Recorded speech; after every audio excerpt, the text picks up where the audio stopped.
আসসালামু আলাইকুম। শুনছেন সংবাদ শিরোনাম। বিজয়নগরের সীমান্তবর্তী শিক্ষার্থীদের নিয়ে বিজেপির সচেতনতামূলক সভা। এখন শুনবেন বিস্তারিত। মাদকদ্রব্যের অপব্যবহার ও অবৈধ পাচার বিরোধী আন্তর্জাতিক দিবস উপলক্ষে ব্রাহ্মণবাড়িয়ার বিজয়নগরের সীমান্তবর্তী এলাকার শিক্ষার্থীদের নিয়ে সচেতনতামূলক সভা করেছে বিজেপির। আজ বৃহস্পতিবার বেলা 11:30টার দিকে বিজয়নগর উপজেলার সিঙ্গারবিল ইউনিয়নের ভারত সীমান্তবর্তী কবি সানাউল হক কলেজে বিজেপির 25 ব্যাটালিয়নের আয়োজনে এই সভা অনুষ্ঠিত হয়। এতে সীমান্তবর্তী এলাকার শিক্ষার্থী, অভিভাবক ও সুশীল সমাজের প্রতিনিধিরা অংশ নেন।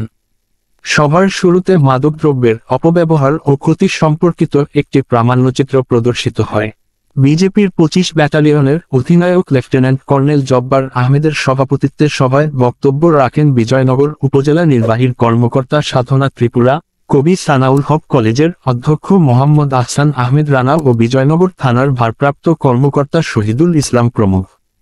সভায় বক্তারা মাদকের কুফল তুলে ধরে বলেন, মাদকের অপব্যবহারের ফলে সমাজ এবং রাষ্ট্র ক্ষতিগ্রস্ত হচ্ছে।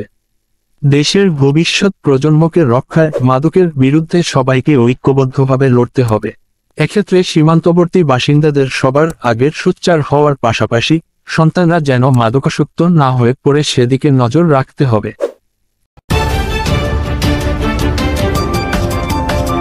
ব্রাহ্মণবাড়িয়া 24.news